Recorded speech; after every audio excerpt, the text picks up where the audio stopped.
What if what's actually stopping you from riding more is more to do with the thoughts in your head or how you think about something, more so than kind of the external factors and the things that's going on around you? For many riders, this is a fact. Now, if you are not riding as much as you would like to be, go back and listen to the previous episode if you haven't done so already. This is part 2, okay? But today I want to dive into the more internal challenges that show up for riders when they begin really getting honest with themselves about why they're not spending more time riding their horse. Okay, let's jump in.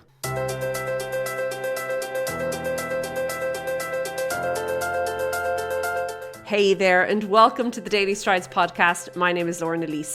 I am an equestrian trainer and coach, and I work with riders who very often are feeling a little bit stuck in a rut. And if not stuck in a rut, even a little overwhelmed about all the things when it comes to training and riding their horse. So I want to talk today about what can potentially be stopping you from riding, and particularly the thoughts that are going on in your head, okay? The internal factors. And as I mentioned, if you haven't listened already, go back to the previous episode.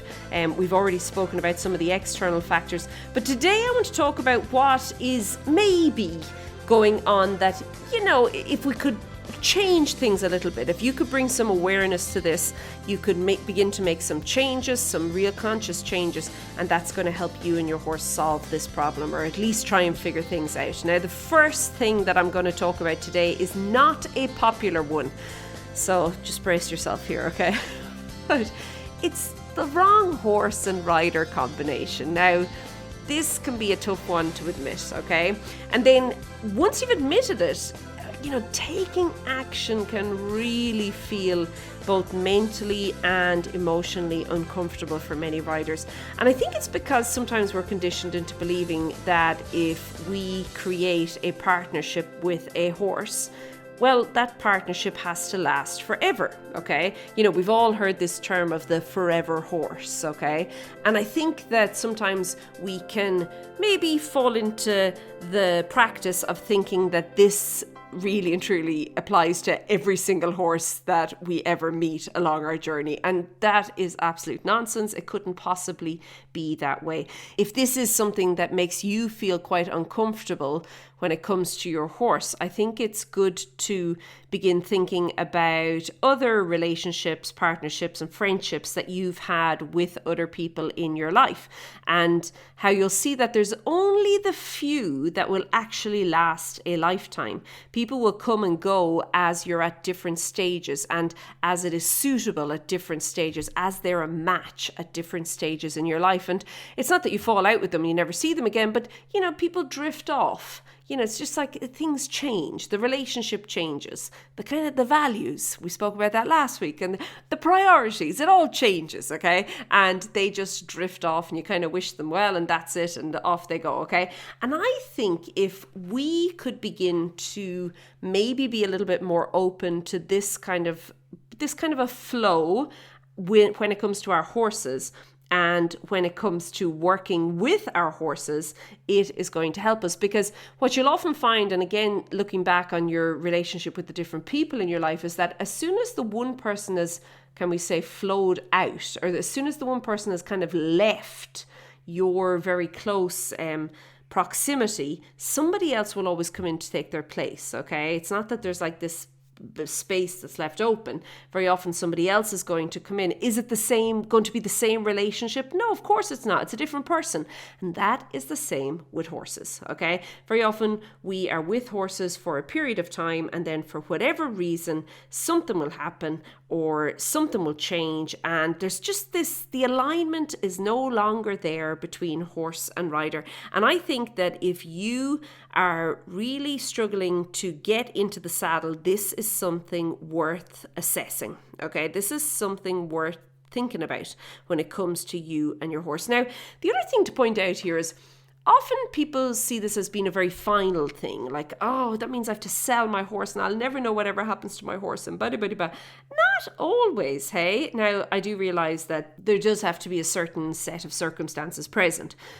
in order for this to really work. But a lot of people could then keep the horse, but then begin actively looking for more suitable riders for the horse or more suitable partners. Maybe the horse doesn't want to be ridden, okay? And then both of you are actually moving forward together, and the horse is still quote unquote yours, meaning that you get to have the final say with regards to health and all those fun things and important things. But you're not the person who's doing the day-to-day riding and training with the horse. And that can often be a good, I suppose, a compromise that you could reach with your horse, okay? So I think that that's important to think about. Now, the second reason that people are not in the saddle, and this can often be to do with the first reason, okay? I do think very often they're related. This one actually is one of the most common things I see when riders join the Daily Strides podcast online community. If you're not over there, go over to stridesforsuccess.com/group and join, okay? But I ask a couple of simple questions as they're joining the group just to make sure it's a good fit and everything, and also to get the lay of the land and where they are in their riding. And one of the questions I ask is about challenges in their riding. And you know what? The number one reason is, hands down, it's not always written this way, okay? But, if you kind of read between the lines, you can see it. It's a lack of confidence, okay? And whether it's confidence in their own abilities, whether it's confidence in their horse, whether it's confidence in the partnership, it's something to do with confidence. Now, I also think, as I've mentioned, this can very often be a symptom of the first point. So a mismatch of horse and rider, okay? That there's no longer this alignment, maybe there never was an alignment of the horse and the rider working together. And sometimes if we think back to the previous episode, I mentioned about facilities and maybe the facilities not being correct or not suitable. And it could be to do with the arena being too big. That's a big one, okay? If you're not feeling confident and suddenly you're let loose in this massive arena with your horse, that can prove a challenge in and of itself, just in your brain to try and get over that, okay? But yeah, that can be a big thing. And then also you have, maybe if you're surrounded by riders who are much further along in their journey and you're kind of back here for whatever reason, feeling that you have to really and truly start from the beginning, start from the basics again, build that confidence, which is exactly what I think you should do if this is your challenge. But if you stay with the riders who are doing all the quote unquote big and fancy stuff, okay, you're never going to really feel comfortable working on what you really need to work on for you and your riding. So again, kind of taking this in from what we spoke about in the first part of this, I do think it's important that everything is really and truly, if you want, building your confidence, and make sure it's definitely not eroding your confidence, which can, as I said, happen for many, many reasons, okay? Now, I do think as well that really being honest and being able to say, you know what, I'm struggling with confidence. Like sometimes to just say, I'm really afraid, or I have this fear that XYZ is going to happen. That can be a big step, because once you begin to name it, you can actually then begin to work on it. But it's when we kind of bottle it up and we keep it inside for whatever reason, okay? And a lot of the time, as I've kind of mentioned just now, riders kind of see themselves as being further along on a path, and then for whatever reason something happens, something changes, and then they kind of feel like, oh, I'm back to the start. It's like, the game of snakes and ladders. Yeah, but you hit a snake, okay, and now you're back at the start again. And they feel almost like embarrassed, or they feel a sense of shame around that. There is no need to feel that way. I do think, though, being honest about it is really important to going forward for you in your riding. Now, the third reason that riders do not spend as much time as they say they want to spend in the saddle, in my experience, and especially if we're talking about the internal factors, is that riding itself is a little bit boring and or repetitive. And do you know, I actually initially started Strides for Success, and specifically Daily Strides Premium, because of this challenge. I would see riders, and then I obviously, as we started going online, I would hear from riders from all over the world. But I initially saw it, like I saw it myself, like in person. And then, as I said, people would start like contacting me and that, and they were just bored. They'd no idea what to do on a daily basis to keep things interesting. And, I've mentioned it in a couple of episodes prior to this, that just working on different exercises is not enough. Okay, if you're trying to go it alone and you don't have a trainer or coach plotting things out for you, keeping things moving forward and keeping things interesting in the arena, many riders will just end up doing the same thing every single time, or they'll end up doing these random exercises that they're either not prepared for. The exercises have nothing to do with what the previous few rides have to do with. So there's a lack of rhythm. There's a lack of consistency, even though they may be riding 4 days a week. What the work that's happening, there's no strategy. Okay, that's the best way I can put it. But there's no strategy behind what they're doing at all. And what it does is, when you're becoming bored, there's a good chance your horse is becoming bored, and you'll probably know that this just opens the door and lets in so many other challenges further down the road. Okay, now I do think that planning is absolutely essential in your day-to-day riding, and I think that when you have a goal that inspires you, you can then really and truly kind of step things out like piece by piece in order to keep it inspiring. And of course, if you are struggling with this, well, you could go to Daily Strides Premium. You can find it over at stridesforsuccess.com/join, and you can get audio horse riding lessons that you can use. We work on a theme each month, so that could be something you could help you out of that as well. Okay, the fourth issue is a lack of progress or hitting a plateau. And you know what? The funny thing about plateaus is, and I've spoken about this a lot, they can feel so good initially. It's like, whew, I got there. I made it. Like, absolutely brilliant. This is lovely. You spend a bit of time getting things settled in, and then without you even knowing it, one day you're suddenly like, I'm bored. I am bored. And I don't even know how to move forward anymore. I don't even know how to climb anymore.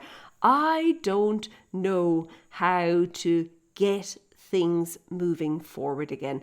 And I think it's because once we get something right, okay, and I'm saying right and I'm using air quotations here, okay, but once we do something and it's like, yes, that was right, or yes, I finally got that, look at that, it's after taking me 4 months and now I can do it, we tend to not want to be willing to change anything. We're like, no, it took me this long to master this thing. No way am I changing anything. Like, look how much work I had to put into getting here. And you want me now to start doing something different? Are you mad? Okay. But you have to understand that you have to be willing to change something, to let go of something, to try something new, to do something different in order to get to the next plateau. Okay. And the discomfort that doing that, it can be huge. And very often for so many riders, and I see this all of the time, it's too big. It's just too big, and they're not willing to do it. They're never willing to do it. They're like, no, that's it. This is like a load of nonsense. I'm happy where they are. And you know what? They stay stuck there and they eventually stop riding. So it's really important to always have this growth mindset when it comes to your riding. And then the fifth and final thing I want to talk about, and it kind of ties into all of this, it's having nothing to work on. Okay? And I think that if you find yourself thinking, I don't know what to do, or it feels the same every day, day in, day out, okay? There's nothing there that's going to motivate or inspire you to get into the saddle, okay? I think that we can often fall into a trap of thinking that goals or outcomes, they have to be competition related. Nothing could be further from the truth. If you want to go competitive route, great. But if you don't, there's so many other things that you can do. It can be about developing and building trust. It can be riding with friends. It can be going on holidays with your horse, okay? It could be attending clinics or taking part in riding workshops. Again, I'm going to suggest that you download the riding, finding time for ride workbook that I've mentioned in the previous episode, because in there I actually have another page with 80 different ideas that you can actually do with your horse. But if you're finding that you've nothing to work towards, have a look through that and see if there's something in there that might inspire you to take action. And once more, you can find that over at stridesforsuccess.com/time. Okay, I am going to leave it at that. I hope you have an absolutely fantastic day. Keep well, and I'll chat to you soon. Be good. Bye.